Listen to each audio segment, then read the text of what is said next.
Bom dia, olá meus queridos amigos, meus queridos irmãos da Segunda Igreja Batista, excelente dia, excelente quinta-feira pra gente.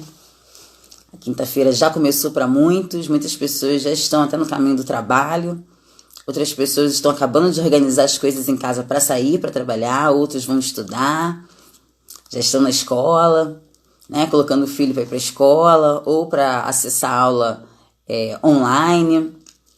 Enfim, mais uma quinta-feira que o Senhor Deus nos permite viver e graças a Deus Ele nos permite viver na presença dEle, né? E isso é que faz a diferença, né? Vivermos os nossos dias na presença de Deus. Essa semana a gente tem falado sobre inteligência emocional e a gente tem falado sobre as 5 habilidades da inteligência emocional, as 5 habilidades à luz da Bíblia. O que as escrituras falam sobre essas habilidades. O interessante é que esse conceito de inteligência emocional é um conceito que surgiu há pouco tempo, no Brasil há pouco tempo, né, um pouquinho mais de tempo em outros países, porém é um tema, a inteligência emocional é um tema muito atual. Só que isso, né, essas habilidades, elas já eram trabalhadas na Bíblia desde sempre, né? Desde que a Bíblia existe. O Senhor, na verdade, já trabalhava essas habilidades com o seu povo, muito antes de tudo isso acontecer, de inteligência emocional ser rotulada, né? E a gente só veio colocando o nome. Mas essas habilidades, esses preceitos, esses ensinamentos, o Senhor já trazia pra gente na Bíblia.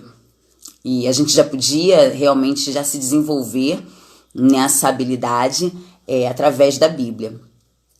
Bom dia, irmão! Que saudade de você! Que saudade! Saudade enorme, irmão. Vem aqui visitar a gente. Oi, amor. Bom dia, amor. Segunda-feira a gente falou sobre a habilidade da inteligência emocional chamada de autoconsciência. Autoconsciência ou autoconhecimento, nós falamos na segunda-feira. Na terça nós falamos sobre a habilidade, deixa eu me lembrar, foi autoconsciência, autogerenciamento. Na terça foi autogerenciamento, que nada mais é domínio próprio, né? Autocontrole. Na quarta-feira, ontem, nós falamos sobre automotivação, que também é uma das habilidades da inteligência emocional.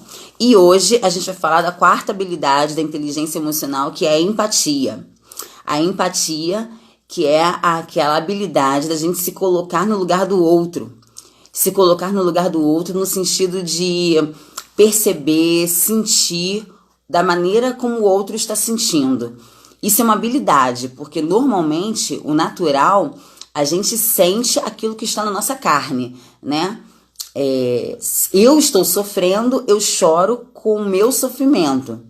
A empatia é uma habilidade onde você consegue ver o outro sofrer e você sente a dor do outro e você chora sinceramente com o outro, pela dor dele. Então, é uma habilidade, a empatia é uma habilidade fundamental, ela é muito importante para a inteligência emocional, porque se até ontem a gente falou de coisas individuais, né, autoconsciência, autogerenciamento e automotivação eram coisas internas, agora a empatia eu estou falando de algo que eu vou me relacionar com o outro. Eu preciso me colocar no lugar do outro. E a inteligência emocional nada mais é do que isso. A inteligência emocional ela é uma habilidade, uma competência que você consegue equilibrar as suas decisões, equilibrar as suas respostas. E para você equilibrar, para você dar uma resposta coerente, sensata, você precisa considerar esses 2 universos, né? Na verdade, são 3 esferas. A gente está em 2. A minha esfera individual, a esfera do outro, que é a parte da empatia, e a gente vai ver amanhã uma terceira esfera, que é a parte comum, né? O ambiente comum, que a gente está falando de habilidades sociais amanhã. Mas hoje, falando de empatia, eu separei algumas passagens bíblicas, e a gente vê em Mateus que Jesus Cristo, ele ele ensinou, ele viveu essa empatia, e a vida de Jesus é um exemplo pra gente. Então aquilo que Jesus fez é algo que a gente busca imitar, a gente quer fazer igual, porque é o nosso objetivo. O nosso objetivo é sermos iguais a Jesus Cristo, né? E lá em Mateus capítulo 9, a partir do versículo 35, o título do texto é assim: Jesus tem pena do povo. Então vem toda aí uma citação, eu vou ler do 35 ao 38, mas na verdade o 36 é o nosso versículo chave. Mas diz assim, ó, isso aqui é fato, tá? É Jesus vivendo, então a gente vai ler essa narrativa. Jesus andava visitando todas as cidades e povoados. Ele ensinava nas sinagogas, anunciava a boa notícia sobre o reino e curava todo tipo de enfermidades e doenças graves das pessoas. Quando Jesus viu a multidão, ficou com muita pena daquela gente, porque eles estavam aflitos e abandonados, como ovelhas sem pastor. Então disse aos discípulos: a colheita é grande mesmo, mas os trabalhadores são poucos. Peçam ao dono da plantação que mande mais trabalhadores para fazerem a colheita. O versículo 36 diz: quando Jesus viu a multidão, ficou com muita pena daquela gente, porque eles estavam aflitos e abandonados, como ovelhas sem pastor. Então, Jesus, ele deu exemplo quando ele se compadece da multidão. E não é a primeira vez que ele se compadece, né? A gente sabe que Jesus se compadeceu da multidão no momento que ele estava ensinando, né? A multidão estava seguindo Jesus já há um tempo, e ele se compadeceu da multidão pensando assim: gente, eles estão com fome. Imagino que eles estejam com fome. A gente precisa saciar a fome desse povo. Então, isso tudo tem a ver com a compaixão. Jesus viveu uma vida de empatia, uma vida de compaixão.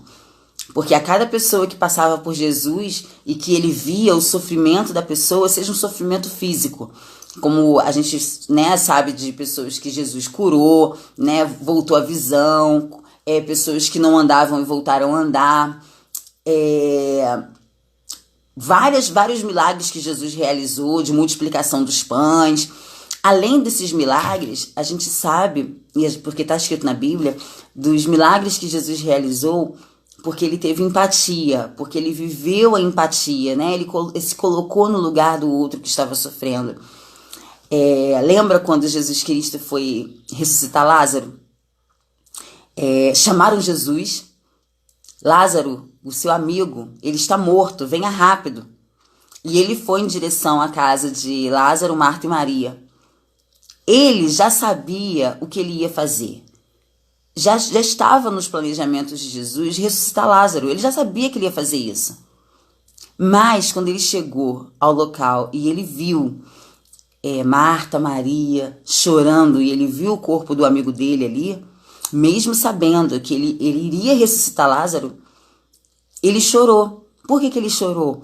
Porque ele teve empatia, ele se colocou no lugar das irmãs, ele se colocou no lugar das pessoas que estavam ali sofrendo, e ele chorou. Então, Jesus, ele foi o maior exemplo de pessoa que praticou a empatia. E hoje em dia, é importante a gente exercitar essa habilidade da empatia, de se colocar no lugar do outro. Quando a gente se coloca no lugar do outro, a gente evita problemas, a gente evita brigas, a gente fica apto a consolar quem tá chorando. Eu, às vezes, quando tô vendo notícias, eu, às vezes, preciso me retirar para chorar, porque são coisas, assim, tão absurdas que você vê acontecendo e você se coloca no lugar do outro, né? Quando teve aquela tragédia lá em Santa Catarina, que aquele rapaz, ele entrou naquela escolinha e foi matando, né, as crianças, e depois você começa a ver as reportagens dos pais, e você vê toda aquela situação e você chora porque você se coloca no lugar daquela mãe que perdeu aquele filho, né? Daquela maneira tão brutal. Isso é empatia. É se colocar no lugar do outro. A gente precisa praticar isso. Nosso coração não pode ser duro. Nosso coração tem que ser banhado de empatia, de amor pelo próximo. E a gente vê que no Novo Testamento, várias citações bíblicas, Paulo fala isso em várias cartas, cartas Romanos, carta a 1 Coríntios também, Paulo fala sobre isso. Mas antes eu queria ler aqui em Hebreus, capítulo 13, versículo 3. Diz assim: lembrem dos presos, como se vocês estivessem na cadeia com eles. Lembrem dos que sofrem, como se vocês estivessem sofrendo com eles. Vamos lembrar daqueles que estão sofrendo e a gente precisa participar dessa dor para que a gente possa até interceder, pedir ao Senhor, né, que esteja aliviando as dores, que esteja confortando. Uma questão interessante é que às vezes é mais fácil você praticar empatia, a gente praticar empatia quando é com alguém do bem. Mas aqui no início do versículo está escrito assim, ó, lembrem dos presos, como se vocês estivessem na cadeia com eles. Aí eu penso assim, nossa, mas quem tá preso é porque fez alguma coisa pra estar lá, né? Quem tá preso é porque fez alguma coisa, roubou, matou, fez alguma atrocidade, por isso que tá preso. E mesmo assim, queridos, mesmo a pessoa tendo cometido algum crime, é importante que eu tenha empatia, né? Que eu tenha empatia de sentir o que a pessoa ali está sentindo, porque estar preso, independente se a pessoa cometeu um crime ou não é bom para ninguém. Não estou dizendo que a pessoa não deva ser presa. Deve sim, tem que pagar pelo crime que cometeu. Mas a empatia, ela não depende da pessoa estar presa ou estar solta. A empatia significa eu sentir aquilo, né? Aquela dor que a pessoa está sentindo, aquela aflição, e eu pedir ao Senhor para consolar. A pessoa precisa pagar pelo que fez, né? De maneira jurídica, ela precisa cumprir a sua dívida com a sociedade, sim, mas eu posso pedir ao Senhor que esteja ali com aquelas pessoas, que aquelas pessoas tenham a oportunidade de conhecer Cristo, que aquelas pessoas tenham a oportunidade de mudar de vida, e a empatia, ela me leva nesse movimento, né, de orar pelo próximo. Eu vi, acho que não sei se foi no Instagram ou no Facebook, um vídeo de um rapaz, assim, desesperado, tinha umas pessoas em volta, tinha uma ambulância, acho que era do Corpo de Bombeiros, e o rapaz estava desesperado, e aí o repórter estava narrando, né? Aquele rapaz desesperado era porque ele tinha atropelado uma criança, uma menina de 5 anos, e ele estava ali, ele que atropelou a menina, e ele estava ali desesperado, chorando, e de repente chegou um homem e abraçou esse rapaz, confortando esse rapaz. E aí o repórter começa a narrar e falando assim, aquele homem que abraçou o atropelador, né? O homem que veio consolar é o pai da menina. E eu fico imaginando assim, é possível acontecer isso somente através do Espírito Santo agindo em nós. Quando o Espírito Santo age em nós, a gente tem esse tipo de movimento. Eu me coloco no lugar do outro, independente de qualquer coisa, e peço ao Senhor para agir, para confortar, para amparar, para consolar. E eu achei essa cena incrível, incrível, porque o pai da vítima estava consolando o rapaz que atropelou a filha dele, né? Então, isso é viver a empatia, né? Lá em Romanos capítulo 12, versículo 15, diz assim, Romanos 12, 15, alegrem-se com os que se alegram e chorem com os que choram. Isso é viver a empatia. Me alegrar com quem está alegre, né? Celebrar a vitória, celebrar uma conquista. É aquela pessoa que veio toda feliz pra gente contar que foi aprovado num concurso, é aquela pessoa feliz contando que foi promovida no trabalho, e eu me alegrar, e eu ficar muito feliz por aquela vitória. Porque o movimento às vezes não é esse, né? Às vezes bate uma inveja. Opa, por que ele recebeu e eu não? Por que ele ganhou e eu não? Mas a empatia me faz sentir o que o outro está sentindo. Nós temos uma amiga que há pouco tempo ela estava comemorando a formatura da filha, né? E aí a gente para um pouco para lembrar de todo o percurso, né? Desde a menina novinha que a gente conheceu, a menina crescendo, a gente lembra do período não vou citar nomes, né? Mas da jovem estudando, a gente lembra quantos desafios a jovem superou, né? Quantas provas difíceis, né? Quantos trabalhos a entregar e tantas coisas que foram acontecendo para não chegar no final ela conseguir essa vitória que é a formatura. E com a formatura dela, a conclusão do curso, que não é um curso fácil, né? Que é engenharia, essa amiga minha e de mais uma colega, mais uma amiga também, ela dividiu essa vitória e a gente se alegra junto. A gente se alegra junto, a gente sente a alegria dela. Por que a gente sente a alegria dela? Porque isso é empatia. É a gente sentir a alegria que o outro está sentindo, a gente comemorar junto, a gente vibrar junto. Da mesma forma é o choro. Quando um sofre, é a gente sofrer junto, orar junto, chorar junto, é estar ali junto, dando apoio.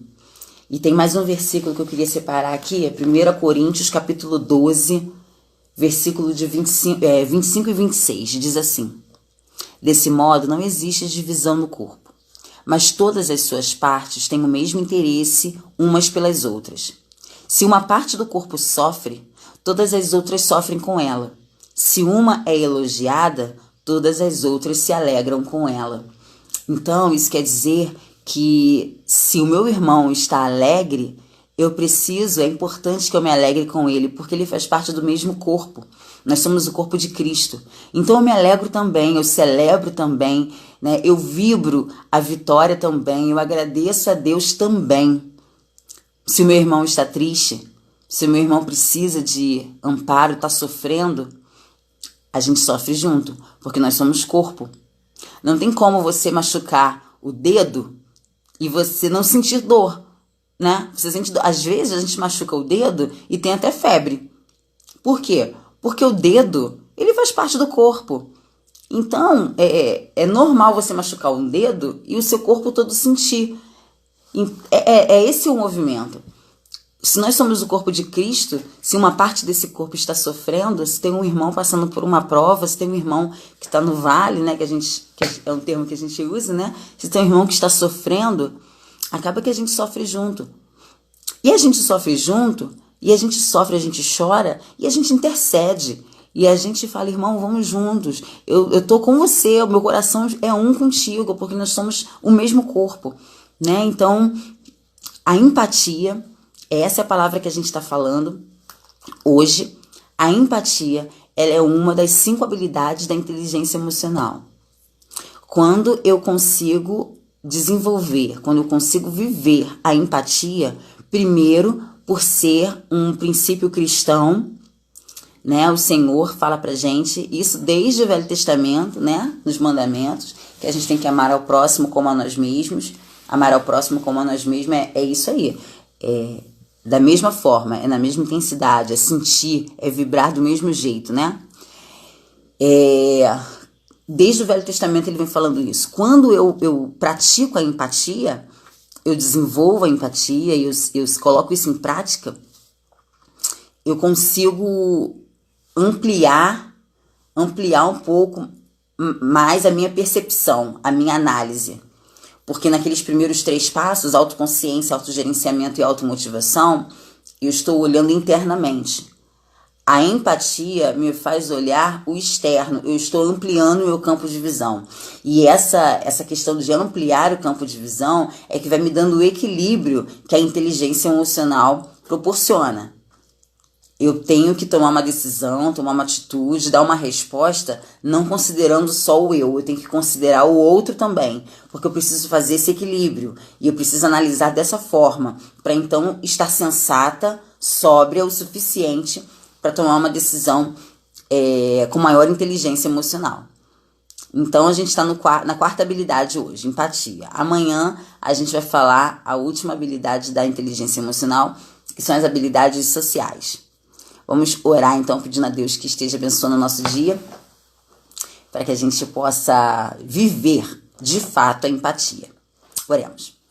Senhor Deus, nosso Pai, muito obrigada, Senhor, por este dia. Obrigada, Senhor, por essa quinta-feira que está se iniciando. Obrigada, Senhor, porque o Senhor escuta as nossas orações, o Senhor ouve o nosso clamor. Obrigada, Pai, porque o Senhor é um Deus vivo, o Senhor é um Deus presente, o Senhor é um Deus atuante. Eu te agradeço, Pai, porque o Senhor nos ama e o Senhor derrama o seu amor nas nossas vidas. Muito obrigada. Eu peço, Senhor, que esteja abençoando a vida dos meus amigos e dos meus irmãos que estão assistindo a live agora e vão assistir mais tarde. Que todos, ó Pai, que estão assistindo também possam ser revestidos do teu amor e que nós todos possamos colocar sempre em prática a empatia. Que nada nesse mundo, Senhor, nem dinheiro, nem status, nem poder, nada disso, ó Pai, ocupe o lugar da empatia que é tão importante, a gente se colocar no lugar do outro e a gente perceber como o outro está percebendo. Isso, Senhor, nós sabemos que é um princípio, que é um ensinamento seu, e isso é viver Cristo. Então nós te pedimos, Senhor, que esteja nos usando, aperfeiçoando isso em nossas vidas através do Espírito Santo e que tenhamos oportunidades de colocar isso em prática. Nós pedimos porque nós queremos ser melhores para ti. Em nome de Jesus que nós oramos. Amém. Um grande beijo. Até amanhã, se Deus quiser. A gente está aqui na Devocional novamente falando sobre a última habilidade da inteligência emocional. Tchau.